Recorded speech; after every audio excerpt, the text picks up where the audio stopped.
नमस्कार दोस्तों, जय हिंद जय भारत। मैं हूं CL Saini, CD RK Saini BEd classes में आप सभी का हार्दिक स्वागत है, अभिनंदन है।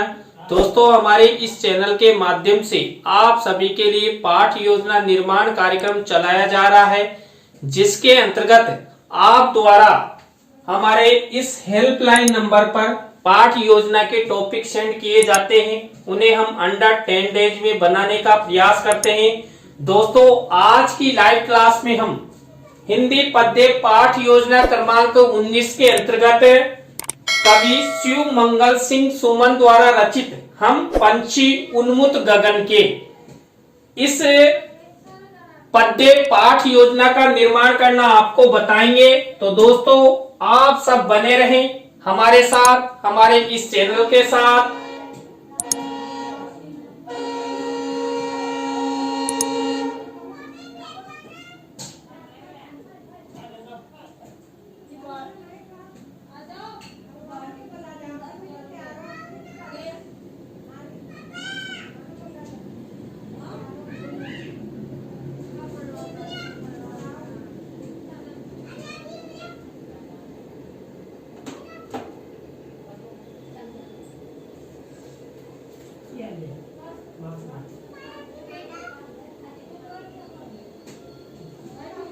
दोस्तों, जब हम हिंदी पद्य पाठ योजना का निर्माण करते हैं तो सबसे पहले श्यामपट्ट पूर्ति का निर्माण करते हैं, जिसके अंतर्गत हम विद्यालय का नाम, कक्षा, दिनांक, विषय, विधा, कालांश का समय और बीच सेंटर में हमारे मुख्य प्रकरण का नाम लिखते हैं। प्रकरण को अंडरलाइन करते हैं, इन्वर्टेड कॉमास में जरूर बंद करते हैं। तो दोस्तों, यहाँ पर देखिए, हम पंछी उन्मुक्त गगन के इस पद्य टॉपिक को अंडरलाइन किया गया है, इन्वर्टेड कॉमास में बंद किया गया है। तो दोस्तों, ये श्यामपट्ट पूर्ति हुई। श्यामपट्ट पूर्ति के बाद हम उद्देश्य, विशिष्टीकरण और अपेक्षित व्यवहारगत परिवर्तन का फॉर्मेट बनाते हैं। दोस्तों, यहाँ पर हिंदी पद्य पाठ योजना में हम 6 उद्देश्यों का निर्माण करते हैं। उद्देश्य हमारे मुख्य प्रकरण के आधार पर हम यहाँ पर विशिष्टीकरण और अपेक्षित व्यवहारगत परिवर्तन बनाते हैं। तो दोस्तों, यहाँ पर पहला उद्देश्य है ज्ञानात्मक। अब यहाँ पर ज्ञानात्मक उद्देश्य से रिलेटेड ये 1 से 2 विशिष्टीकरण और 2 से 3 अपेक्षित व्यवहारगत परिवर्तन बनाए जाते हैं। इसी तरह दोस्तों, अर्थ ग्रहणात्मक उद्देश्य से रिलेटेड ये 1 से 2 विशिष्टीकरण और 2 से 3 अपेक्षित व्यवहारगत परिवर्तन हमारे द्वारा बनाए जाते हैं। इसी तरह दोस्तों, जो हमारे 3rd नंबर का उद्देश्य है अभिव्यक्त्यात्मक उद्देश्य से रिलेटेड ये 1 से 2 विशिष्टीकरण और 2 से 3 अपेक्षित व्यवहारगत परिवर्तन बनाए जाते हैं। इसी तरह दोस्तों, कौशलात्मक उद्देश्य से रिलेटेड ये 1 से 2 विशिष्टीकरण और 2 से 3 अपेक्षित व्यवहारगत परिवर्तन बनाए जाते हैं।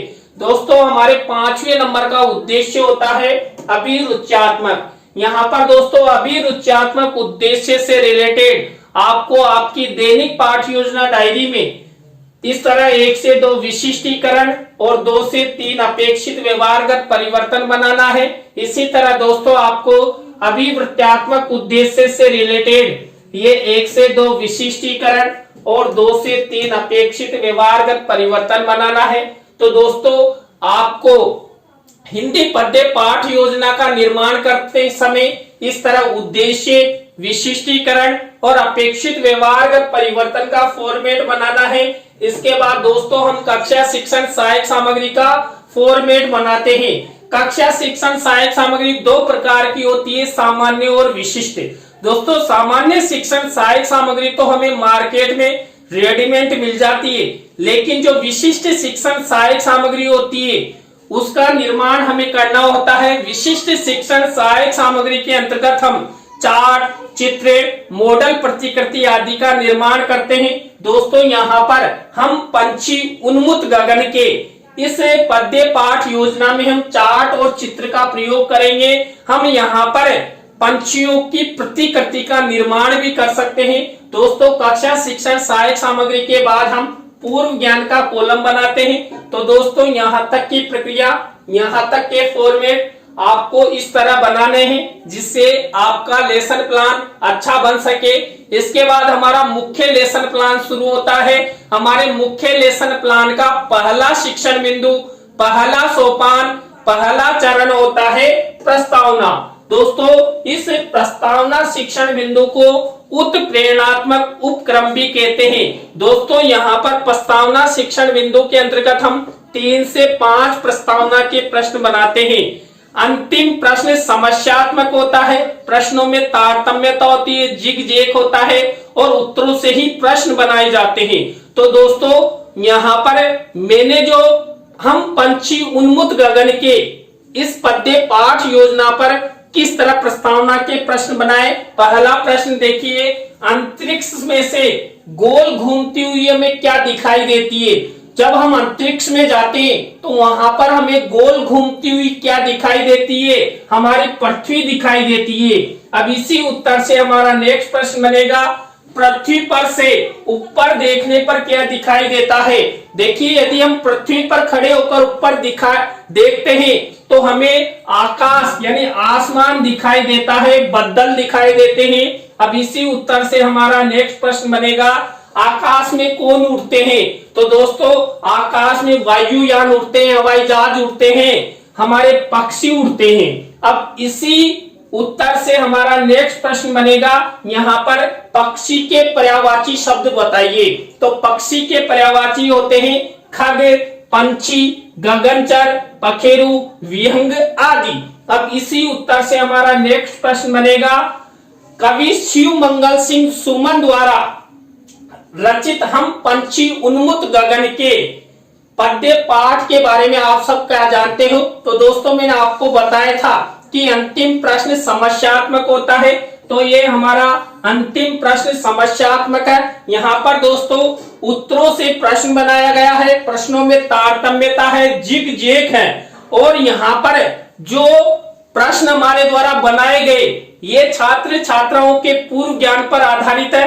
छात्र छात्रा इनके उत्तर आसानी से दे सकते हैं। तो दोस्तों प्रस्तावना शिक्षण बिंदु के बाद हमारा सेकंड चरण यानी सेकंड शिक्षण बिंदु होता है उद्देश्य कथन।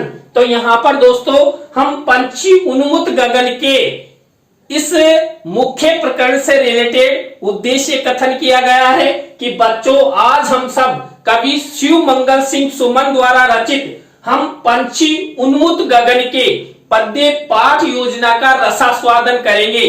दोस्तों यहाँ पर हम पद्य पाठ योजना का निर्माण करने जा रहे हैं, इसलिए आपको ये रसास्वादन शब्द जरूर लिखना है। और यदि आप इस उद्देश्य कथन के दौरान छात्र छात्राओं को चित्र दिखाना चाहते हैं तो आपको शिक्षण सहायक सामग्री के कॉलम में इस तरह चित्र मिनिएचर के रूप में लगाना है। तो देखिए यहाँ पर पक्षियों के चित्र मिनिएचर के रूप में लगाए गए हैं। तो इस तरह दोस्तों ये उद्देश्य कथन हुआ। उद्देश्य कथन के बाद हमारी 3rd नंबर की स्टेप आती है प्रस्तुतिकरण। किसका? पाठ का प्रस्तुतिकरण। तो यहाँ पर हम किसका प्रस्तुतिकरण करेंगे? हम पंछी उन्मुक्त गगन के इस पद्य प्रकरण का। तो यहाँ पर जो छात्र अध्यापक छात्र अध्यापिका होते हैं ये छात्र छात्राओं को निर्देश देते हैं कि आप अपनी अपनी हिंदी पाठ्य पुस्तक में फला पेज नंबर खोलिए जहां पर हम पंछी उन्मुक्त गगन के जो पद्य पाठ है वह है। तो इस तरह ये पाठ प्रस्तुतिकरण की स्टेप अपनाई जाती है। पाठ प्रस्तुतिकरण के बाद नेक्स्ट स्टेप आती है सस्वर आदर्श वाचन की। दोस्तों सस्वर आदर्श वाचन छात्र अध्यापक छात्र अध्यापिका द्वारा किया जाता है और छात्र छात्रा ध्यान पूर्वक सुनते हैं। दोस्तों इस स्टेप में आपको एक विशेष महत्वपूर्ण कार्य करना है कि जो आपका ये फॉर्मेट है इस फॉर्मेट में जो शिक्षण सहायक सामग्री का कॉलम है इसमें आपको मूल पद्य लिखना है, मूल कविता लिखनी है। तो यहाँ पर हमारा मूल पद्य क्या होगा? हम पंछी उन्मुक्त गगन के यानी कि शिव मंगल सिंह द्वारा जो रचित कविता है पद्य है उसको यहाँ पर आपको लिखना है और यहाँ पर फोल्ड करके यहाँ पर चस्पा कर देना है और ऊपर लिख देना मूल पद्य हम पंछी उन्मुक्त गगन के। अब देखिए दोस्तों आपको मूल पद्य दिखाई नहीं दे रहा ना, तो ये हमारे 2.5 लाख रुपए का पेन आपको हम पंछी उन्मुक्त गगन का पद्य दिखाएगा। तो भाई जल्दी से दिखा। तो दोस्तों यहाँ पर ये मूल पद्य, हम पंछी उन्मुक्त गगन के, इस तरह ये कविता की कुछ पंक्तियां यहाँ पर ली गई है। पूरी कविता मैंने नहीं ली है, एक या दो अंतरालों में हम पूरी कविता को पढ़ाएंगे। तो हम 3 या 4 लेसन प्लान में इस तरह यहाँ पर इस कविता को लिखेंगे। तो आपको विशेष कार्य मैंने बता दिया कि आपको इस तरह शिक्षण सहायक सामग्री में मूल पद्य का मिनिएचर लगाना है। तो दोस्तों इसके बाद हमारा नेक्स्ट स्टेप आता है सस्वर अनुकरण वाचन। दोस्तों सस्वर अनुकरण वाचन जो छात्र छात्रा होते हैं उनके द्वारा किया जाता है और निर्देश कौन देता है? छात्र अध्यापक छात्र अध्यापिका। तो यहाँ पर छात्र छात्रा, जैसे छात्र अध्यापक छात्र अध्यापिका ने पढ़ा है सस्वर रूप में, वैसे ही छात्र छात्रा अनुकरण करते हैं। और किसका अनुकरण करते हैं? जो हमारा मुख्य पद्य होता है। यहाँ पर हमारा मुख्य पद्य क्या है? हमारा मुख्य पद्य है हम पंछी उन्मुक्त गगन के। तो पंछी उन्मुक्त गगन से रिलेटेड यहाँ पर सस्वर अनुकरण वाचन किया जाएगा। तो दोस्तों देखिए ये सरकारी विद्यालय में बच्चे क्या कर रहे हैं? सस्वर अनुकरण वाचन कर रहे हैं। तो ये सस्वर अनुकरण वाचन की स्टेप हुई। दोस्तों इसके बाद हमारी नेक्स्ट स्टेप आती है अशुद्धि संशोधन की। दोस्तों जो छात्र अध्यापक छात्र अध्यापिका ने छात्र छात्राओं को सस्वर अनुकरण वाचन का आदेश दिया था, उस समय कई छात्र ऐसे होते हैं जो अशुद्ध पढ़ते हैं, अशुद्ध उच्चारण करते हैं। तो उनके शुद्धिकरण हेतु ये स्टेप अपनाई जाती है। यहाँ पर आपको एक विशेष कार्य करना है। क्या? श्याम पट कार्य वाले कॉलम में क्या करना है? इस तरह ब्लैक शीट का निर्माण करना है और अशुद्ध और शुद्ध शब्द लिखने। इस तरह आपको 5 से 7 शब्द लिख देने हैं। तो दोस्तों ये अशुद्धि संशोधन की स्टेप हुई। अशुद्धि संशोधन के बाद हम शब्दार्थ सरलीकरण की स्टेप अपनाते हैं। शब्दार्थ सरलीकरण की स्टेप के अंतर्गत हम जो हमारा मुख्य पद्य है, मुख्य कविता है, उसमें से कोई ऐसे शब्द होते हैं जो छात्र छात्राओं को नहीं आते हैं, उनके अर्थ छात्र अध्यापक छात्र अध्यापिका द्वारा बताया जाता है। तो यहाँ पर आपको क्या करना होगा? वही श्याम पट कार्य वाले कॉलम में ब्लैक शीट का निर्माण करते हुए शब्द और अर्थ इस तरह का फॉर्मेट बनाना है। तो दोस्तों ये शब्दार्थ सरलीकरण की स्टेप हुई। तो इस तरह आपको यहाँ तक की प्रक्रिया अच्छे से बनानी है। शब्दार्थ सरलीकरण के बाद हमारी नेक्स्ट स्टेप आती है पद्य का भावार्थ। दोस्तों इसे हम छात्र अध्यापक छात्र अध्यापिका कथन के नाम से भी जानते हैं। तो यहाँ पर जो छात्र अध्यापक छात्र अध्यापिका होते हैं, ये हम पंछी उन्मुक्त गगन के इस पद्य की जो पंक्तियां हैं उसका भावार्थ यहाँ पर बताया जाता है, इसलिए पद्य का भावार्थ स्टेप इसे कहते हैं। और यहाँ पर दोस्तों एक विशेष कार्य आप सबको करना है। आप जब आपकी दैनिक पाठ योजना डायरी में ये लेसन प्लान बनाए तो शिक्षण सहायक सामग्री के कॉलम में आपको इस तरह का मिनिएचर रंगीन मिनिएचर लगाना है और यहाँ पर पद्य का भावार्थ लिख देना है। मेरे द्वारा भी यहाँ पर जो हम पंछी उन्मुक्त गगन के इस पद्य का भावार्थ इसमें लिखा है, मैंने रंगीन कागज पर लिखकर इसको फोल्ड कर दिया और यहाँ पर चस्पा कर दिया। तो दोस्तों अब आपको जो हम पंछी उन्मुक्त गगन के इस पद्य का भावार्थ दिखाई देगा, नहीं दिखाई दे रहा ना? ये 2.5 लाख रुपए का पेन आपको पद्य का भावार्थ दिखाएगा। तो ये जल्दी से दिखाया। तो देखिए यहाँ पर जो कवि शिव मंगल सिंह सुमन द्वारा जो हम पंछी उन्मुक्त गगन हैं इससे रिलेटेड ये भावार्थ हो गया है। तो इस तरह आपको ये मिनिएचर के रूप में शिक्षण सहायक सामग्री के कॉलम में लगाना है। इसके बाद दोस्तों आपको भावानुभूति प्रश्नों की स्टेप अपनानी है। दोस्तों भावानुभूति प्रश्न उत्तर है जो पद्य का भावार्थ होता है उसके आधार पर छात्र अध्यापक छात्र अध्यापिका द्वारा पूछा जाता है। तो दोस्तों भावानुभूति प्रश्न यहाँ पर जो हमने एक कविता ली है, कौन सी? हम पंछी उन्मुक्त गगन के। तो ये प्रश्न उत्तर हो गए। तो इस तरह आपको ये भावानुभूति प्रश्न उत्तर बनाने हैं। तो दोस्तों भावानुभूति प्रश्न उत्तरों के बाद हमारी नेक्स्ट स्टेप आती है पुनः सस्वर वाचन। दोस्तों पुनः स्वस्वर वाचन छात्र अध्यापक छात्र अध्यापिका द्वारा किया जाता है।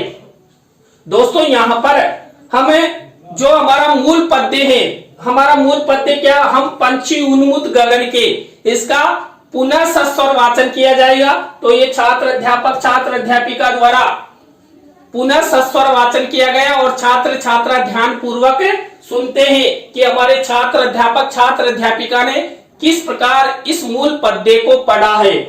इसके बाद हमारी नेक्स्ट स्टेप आती है संभावित पद्य की।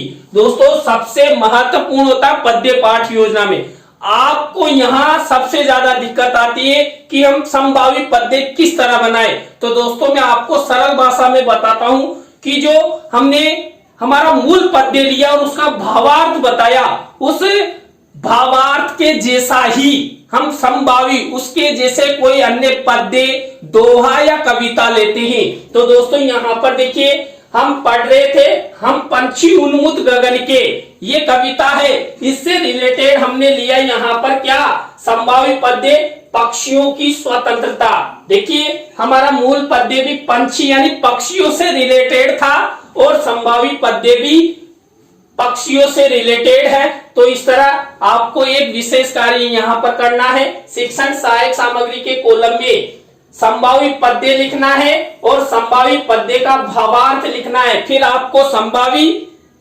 पद्य या कविता या भावार्थ नहीं दिखाई दे रहा ना, अभी दिखाई देगा ये 2.5 लाख रुपए का पेन आपको ये संभावित पद्य दिखाएगा। तो जल्दी से दिखाओ भाई।